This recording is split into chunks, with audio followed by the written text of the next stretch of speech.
Good morning and welcome to the Design Leaders podcast. Every day, I speak with candidates looking to grow in the world of design, development, and construction. I also speak with market leaders at the peak of their career who regularly talk about mentorship and helping the next generation of leaders in their development. This podcast is for those people hoping to learn what the next step in their career could look like. Today, I'm here with Angela Watson, President and CEO of nationally recognized architecture firm Shepley Bulfinch. Angela is a design leader at Shepley and a passionate teacher and mentor, having taught design at MIT and ASU. She's a big believer in that the design must create a healthy environment for people whilst addressing the wider impact of the community. Thank you, Angela, for joining me today. I really appreciate it. We always Thank start you. these, no problem at all. We always start these episodes the same. So if we can just touch on your background, and if you could, Angela, tell me a little bit about your background and how you got your start in design. Sure. Well, first of all, thank you for having me. It's great to be able to share some of my experiences with others looking to maybe get into the field of architecture. For me, that journey was one that actually started in the theater. I danced when I was in high school, actually grade school. And so was always just interested in the stage, and also had some relatives, an uncle in London who was working as a lighting designer. So for theatrical lighting, he led the lighting design at the Coliseum. And it was something that got me really interested in set design. So all of the scenes you see on stage. So this idea of creating environments and creating an experience for people, that was really interesting. And as I was deciding, at the end of high school, to figure out what I was going to do, as friends of my parents sort of got me to think about how that the field of set design is a pretty narrow trajectory. It's one that is a small field. It's very specific. And they encouraged me to think about something maybe a little bit more broad that would still allow me to go back to pursuing set design if I felt that that was really something that I wanted to do. And that field was architecture. So I followed their advice. I studied in Karlsruhe in Germany, which is where I grew up for a couple of years, and then transferred to the US to MIT. And I've never looked back. I've been in architecture since. And it's an incredible profession. It's an incredible opportunity to really shape our environment, to shape people's lives with that environment, and then to shape the lives of the people that are impacted by those people that we're able to, be in one of the spaces that hopefully we created to help them be better humans. Interesting. And then I imagine that conversation with your parents, I imagine, is a pretty pivotal milestone in your career journey. But I wonder, as we move more into your career, maybe in the early days of your career, if you could talk about some key milestones or key experiences that have really helped shape that career path. Mm-hmm. There are a few. A lot of them happened really early. So when I graduated, I worked freelance for a little while and got a call from the MIT Career Office for a job with a small architecture firm in the Boston area that was doing some work in Berlin. And this was in the early 90s. So this was right when the wall had disappeared or was coming down. And there was so much building going on in Berlin at the time. So because of my German background, they were looking for somebody who spoke German to be on the team. And it turns out on our team here in the US, we were working with a local architect in Germany and with a developer there. I was the only one who spoke German. What that meant was that I ended up managing a 128,000 square foot office building project pretty much a year out of school, which is sort of unheard of and really was the deep end of the pool. And so there was a lot of learning that happened, and it gave me some pretty amazing opportunities and experiences where I was at the table during discussions that many don't really get to until they're in leadership positions in a firm. So I, learned, I swam, so to speak, floated sometimes. And that was a really big moment because it gave me, I think, a perspective that really propelled my career, where I got the client perspective, I got the perspective of the consultants, I got the perspective of what it's like when you're actually teaming with another architect. And those conversations, even with the city and regulatory agencies there, were just a sort of a crash course in what we really do every day as architects, in addition to the design, of course. So that was one Mm-hmm. that was incredibly important. I also really got into. I actually designed the Ethernet. Well, designed. I installed the Ethernet system when we were first getting email and the internet in the 90s. So it was, it's funny to think back at that time, and just was always interested in learning new things. So I think there's that sort of as a pivotal moment as well.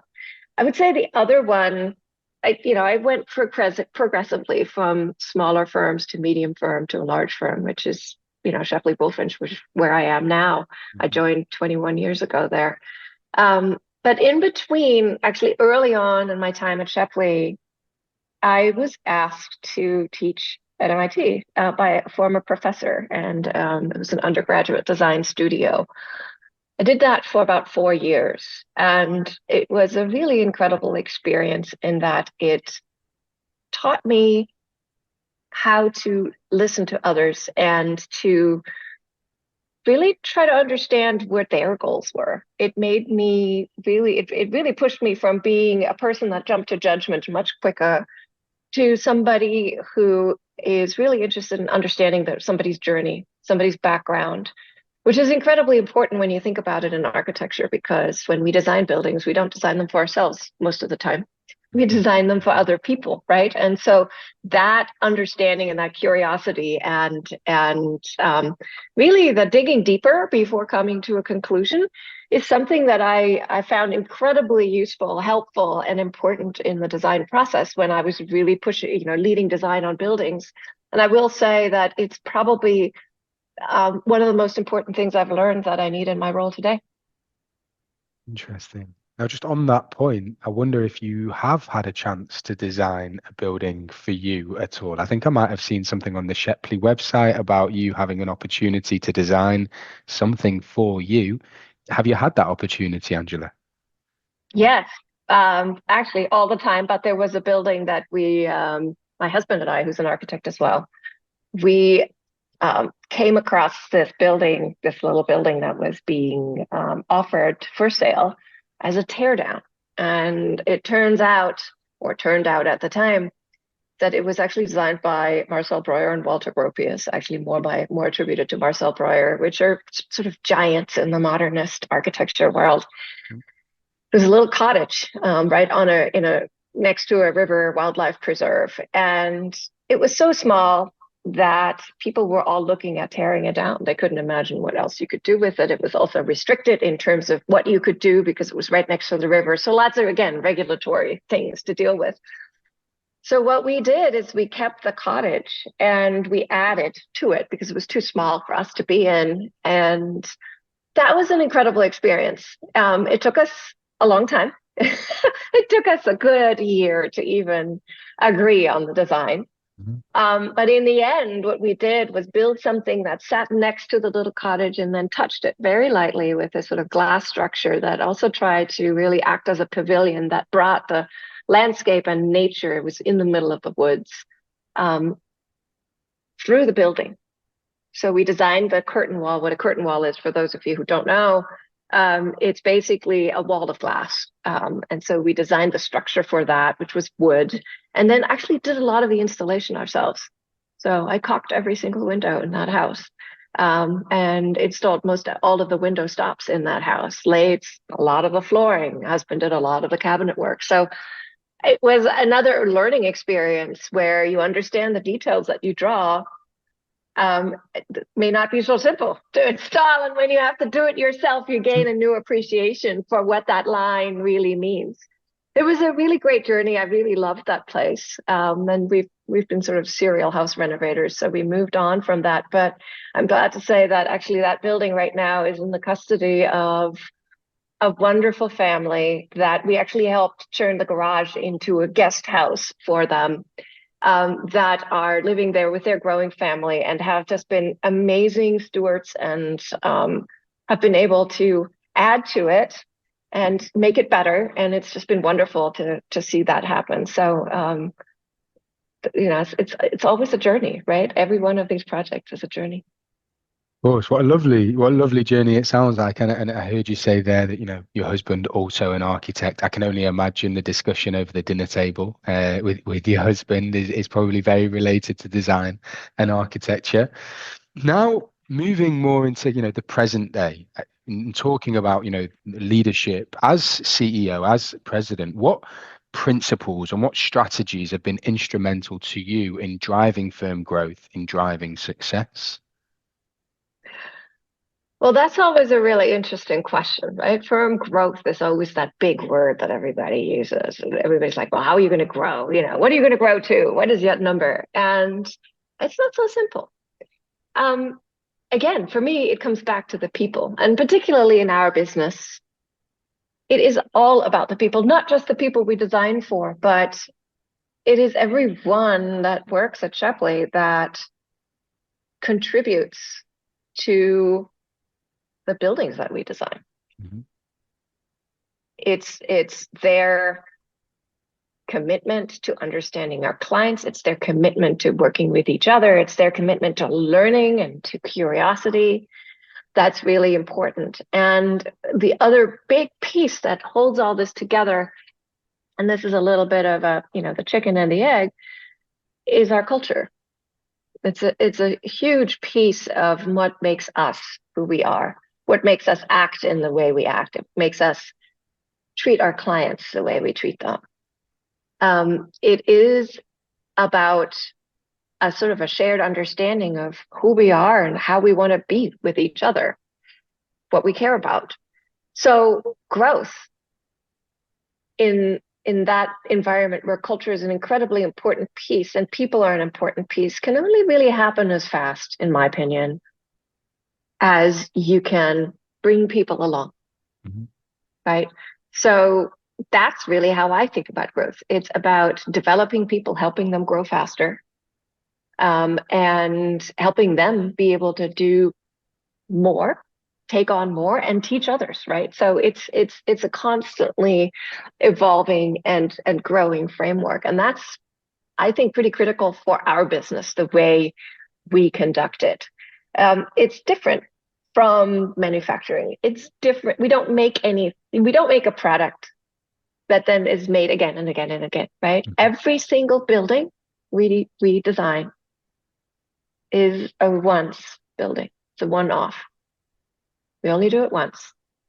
And every single building is different. So in order to do that, it requires a constant interaction with our clients. It requires constant interactions amongst each other. So there aren't really as many standards. There aren't as many things that we know to be true because we're always discovering. And so that culture, that growth is something that absolutely needs to live, and be nurtured and protected and grown and evolve in our firm. Interesting. I think for anybody listening, the importance you place on culture and people and bringing people along for the ride is definitely something that sets you apart from many of your competitors in the market there. So I appreciate you kind of going into a bit of detail there. And I think the next question is more about of those people. You spoke about the culture there, but particularly in a post-COVID world, Angela, how do you foster a culture of innovation, creativity, collaboration within the organization? Mm-hmm. That's always an ongoing question, and we continue to learn. I won't pretend that we have all the answers. What we have actually found that through the virtual connections that we've had to focus on and we had to really get better at during COVID, just by virtue of not being able to be in the same place, we actually were able to connect across the whole firm in a very different way than we were before. So it's relatively easy for us as humans to connect with each other when we're all in the same place, right? Because that's how we've evolved and that's how we grew up. Where the virtual connection across, a larger geographical distance is something that's been harder for us, right? I mean, it starts with the telephone. I don't know when that was invented exactly. I'm going to get it wrong if I tried. And we got into video conferencing and things like that before the pandemic. And none of those were as could compete with the interpersonal connections that you would get in person. So something that we had to really practice and work on is to get connected across the whole firm, across geography. And in fact, we've gone so far as to start or have a virtual studio as well. So we have 5 physical studios. We have one in Phoenix, we have one in Houston, we have one in Hartford, we have one in Durham, and one in Boston. And we also have a virtual studio. And what that means is that there are people who are not near a physical location. For them, the virtual studio is their connection to the firm. And they are key people that are bound and working creatively with teams across the country, nationally. And it's been something that has really helped us leverage the talent and the creativity, in our firm in ways that we can bring that to projects in a much more flexible way than we were able to before. And so it's really our clients in a lot of ways that are benefiting from that because we can put the right teams together. I think with that comes a real need to get better at virtual connections, getting better at communicating. And if there's anything that I think is the most important thing that anybody can become really good at, it is communication. Because it's the one way we exchange ideas. It's the one way that we are able to share ideas. We are able to talk about challenges, the way we can answer and discuss questions. It's the one way that we can understand each other better. And so that's something that we're continuously pushing on, that really has come out of learning that from our time during and after the pandemic. But it's an incredibly interesting time right now. There's so much change and so much opportunity. You add into that artificial intelligence and the kind of computing and information processing opportunity, as well as, there is a creative aspect of that as well, that I think we're looking at a really different time in how we as humans, architects, interact with each other, interact with future tools, and how that's going to help us be better and how it's going to help us grow and really, in a lot of ways, also, I think, evolve our business model as architects. So it's an incredible time right now with so much change that I don't know that we've seen in this order of magnitude as much before. I think when I speak with particularly senior level individuals who perhaps remember the days of working in architecture before the days of Revit and AutoCAD, they seem to talk about now being a very similar moment to, everything moving into computer work and working through Revit. And I'm not an architect, I'm not a designer, but I'm excited to see what you, the architects and the designers, can create in the next few years there. And I think you spoke there about, you've got your standing offices in specific areas. You've got that virtual studio. I think it's got a wonderful blend of having the opportunity to be in person, be alongside and collaborate in person, which I think is absolutely crucial. But at the end of the day, you're not limited to just the talent in those locations. So for your clients, you can know, or they can know, the talent is going to be of the highest caliber because you've got the entire nation essentially to choose from there. So I think what a wonderful blend to have those two options there.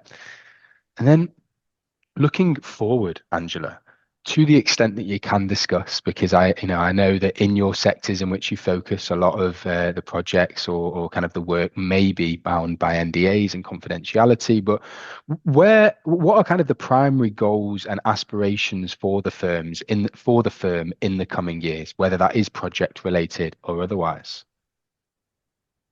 I think the primary goal, it's it's developing our people within the world, within an ever-changing world that we live in. Mhm. And I believe that the for us, it's also about how we serve our clients. In fact, that is, really the main driver, because that is how buildings happen, right? And so the real driver for us is to embrace the change together with our clients, support them, think with them, and elevate their thinking and their projects in ways that make them successful in the future. That's really how we're thinking about it. And the great opportunities there are those new technologies, are those new ways of thinking, new tools. And in fact, all of that change is going to drive really a need for different kind of thinking, even among our clients. And many of our clients are institutions. So we do a lot of work in higher education, in particular libraries. And we have for not hundreds, 150 years. In fact, this year is our 150th anniversary. So our firm has seen a lot of change, and we've worked with institutions, the Brigham and Women in Boston, Stanford University, the master plan years ago, many years ago. So institutions and clients that are complex, that also serve complex communities, and that are also, again, invested in making the world better. That's always been the connection we've had with our clients. And so as we look to the future, that continues to be a real thread in our work. For us, it's really important that our work has an impact, and we do that with those kinds of clients.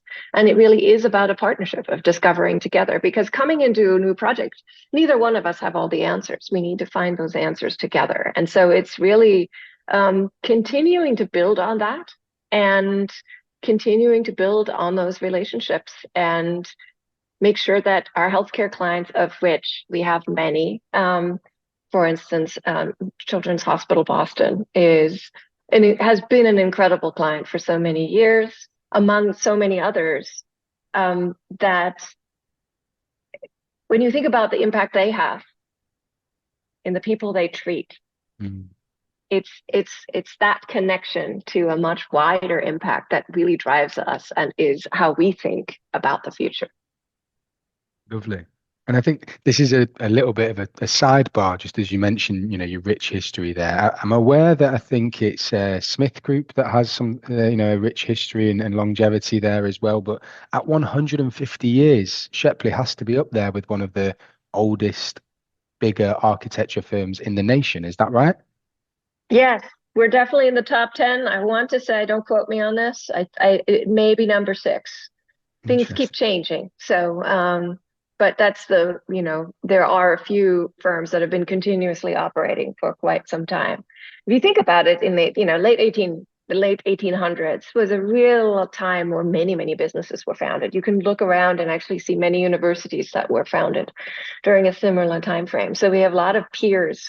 So there was a lot of change even at that time that occurred, not a lot of new businesses and not a new opportunity to educate more people, right? So a broadening really of access to healthcare, higher education. So pretty amazing time frame. And then when we look at it now, similar sort of inflection point that we're looking at 150 years later. So it's pretty exciting. But yes, we've gone from we basically went from a firm that was founded by H. Richardson, who also invented the Richardson Romanesque style that some people may be familiar with. Trinity Church was one of the first projects that the firm ever did. And it's a very distinctive style that is very robust, involves arches, and some really sort of rustic expression. They're beautiful buildings. And we're celebrating that actually this year by looking back in the archives and looking at some of those.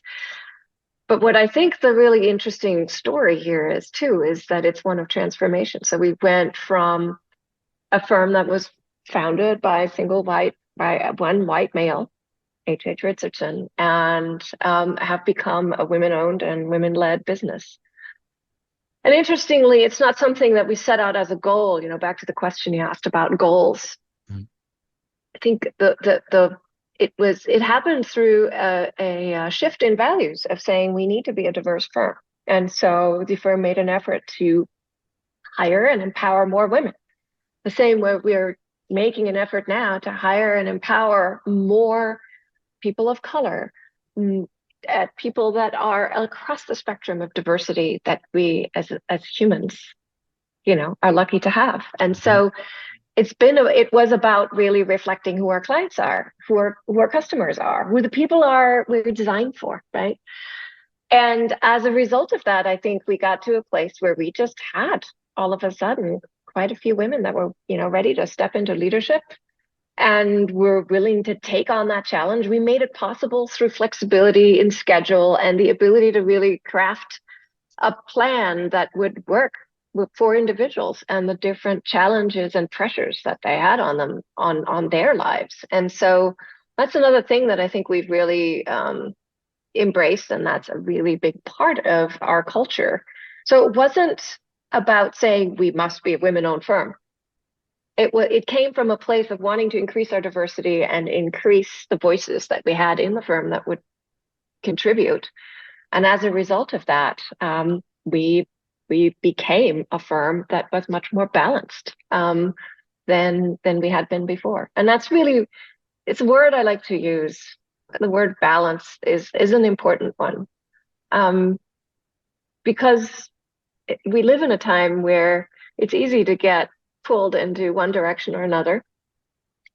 And I think it's incredibly important to, again, back to my teaching time, stay curious, ask questions, understand more before making judgments. And so that's sort of how we think about design, but it's also how I think about leading the firm. Wonderful. And then I think you were just in discussing there, you touched on some, work that you've done in largely a library space, some, wonderful healthcare clients. This is the part where I understand if we can't go into too much detail on it, but I wonder if you could kind of, tell me a little bit more about upcoming projects, upcoming Shepley initiatives that you find particularly exciting that are going on right now. Well, we are working, for instance, we're working on a project for a healthcare client where we are engaging in what we call integrated project delivery. It's a way to actually deliver the project where it's not the architect and the owner and the consultants and the contractor all sort of in their own silos and working all by themselves and just handing things back and forth. It's an approach where that whole group acts as a project team that all has as their interests at the core of their focus is the project. And it is a different way of doing work. It's different way of approaching that collaborative process of creating something that's really, really complex, right? And making it happen. And it's been working together over anywhere between 3 and 8 years, depending on the size and complexity of a project. So that project is not in construction yet, so it's in the middle, and I'm really excited about seeing that come to fruition. We've had similar projects in the past, one for Banner here in Phoenix. We're working with Mayo Clinic in Phoenix as well. It's with a similar kind of approach, and those have been incredibly successful projects that I hope we can do more of in the future, because that style of working is just incredible. So it's there isn't really one single project. There's always, whenever we start a new project with a client, whether that's a Princeton or whether that's a new healthcare client, it's always about a new adventure. It's always about those new questions we get to ask and those new ideas we get to test with the client. So that's what's really exciting right now, I think.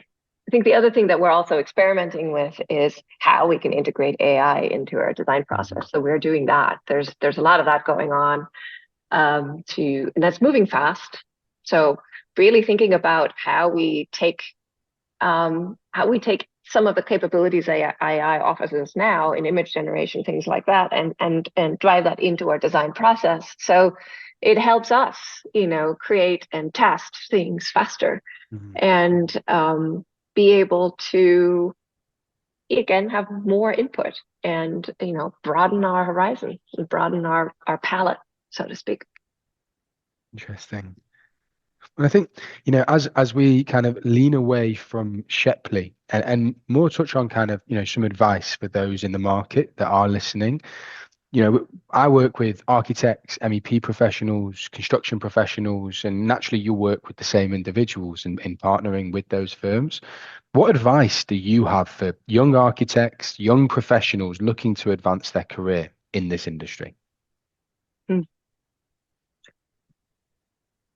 I think the most important thing is to be curious. That's number one. And that shows up in asking questions, wanting to know more about another person, wanting to know more about a firm, wanting to know more about a client, wanting to know more about a client, a project type.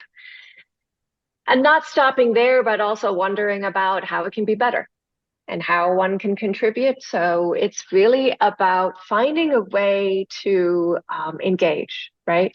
And you can't do that unless you ask questions, because otherwise you don't even know where to connect, right? I also think one of the most important aspects is to be true to yourself. And that can be, just sounds very broad, but it's really about understanding where your strengths are and building on those and finding ways to contribute with those strengths to teams, to projects, and continue to learn. I mean, I think it's curiosity, authenticity, learning. I also, and this is not true for everybody, but I would say life in general and your career path is probably not going to follow the path that you set out for it in detail. Mm-hmm. The likelihood of that happening is very small. I'm sure there are some people for whom that has worked, but I don't think there are very many. Most of the stories I hear, and when I look at my own career, has been about discovery. It's been about recognizing opportunities when they present themselves. So don't be afraid to walk through that door if it's an interesting one. Don't be afraid to be interested, be curious, and try something. The worst thing that can happen is you may have to backtrack a little bit, or you might find yourself in a new situation where you can see things you didn't see before. You can see opportunities you didn't see before. That's what happened to me. Had I not taught, I would have missed out on so many things. Had I not taken that phone call from the career office and jumped through that door and said, yeah, I'm going to take this on. This is a little bit scary and this is a lot. And I have no idea if I can translate German contracts, but I'm going to give it a try. And be honest about it. It's okay to not know everything. It's actually much more important to recognize the things, acknowledge the things, recognize the things you don't know, and ask questions than it is to pretend, actually it's a bad idea, to pretend that you know things you don't. It's really important to learn. And it is, I would say, generally speaking, people are actually afraid of people who are perfect. People recognize imperfection because we're all human. None of us are perfect. So I think embrace that. Don't try to hide it. It'll make you much more approachable and it'll help you learn faster. And it'll actually incentivize people to help you to grow and to help you in your career. I think that's a big one. Being honest in what you don't know. It's quite easy, especially when someone else has maybe more of an understanding of the subject matter, to understand if someone's pretending to know what they know. So absolutely recognize what you don't know and then ask those questions. I love that curiosity piece. I think I've done a few of these episodes this year, and I think one common theme when I ask that question is the idea of being curious, asking questions, and ultimately find out what you don't know and go after go after it and try and learn as much as possible. So absolutely. And speaking from someone who had set out my entire career path, I was going to be a professional soccer player for Manchester United at an early age, and that never worked out, obviously, so I had to choose a different route. And obviously with your background in theatre to set design and now into architecture, I think I imagine there's not many people out there that have taken the exact route they expected. I think one additional question that I'm going to throw in at the end, and you spoke about the house in the woods. We can see the lovely background behind, and I think there's obviously a nature interest here. And I think one thing that I'd be interested to know is, outside of your work life, what hobbies, what interests do you have that contribute to your overall well-being, your creativity as a design professional? If you could speak to that, Angela. It's about getting out there and being curious and watching things, observing. So I like learning about a new environment. I like learning about why trees, animals behave the way they do. So to me, that is something that gets me thinking in other ways. There are always parallels to go back to the design world with that and draw parallels, which is Mhm. always a really fun thing to do. It's how I think.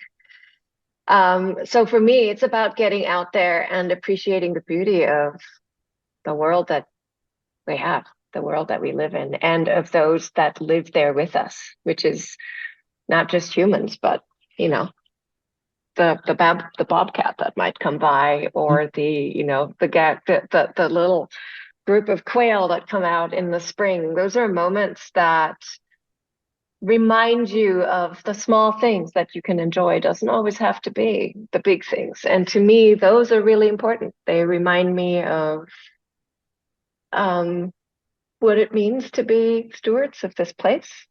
They remind me of how wonderful it is to be surprised by something that you might not have expected. And that's really what my free time revolves around, is um, appreciating the things around and enjoying them and appreciating the beauty in even the smallest and smallest of things. There's always something that our surroundings, people around us, pets, nature can offer us, that gives us a little bit of perspective of where we stand in the world and lets us appreciate the kind of contributions that all of those around us make too.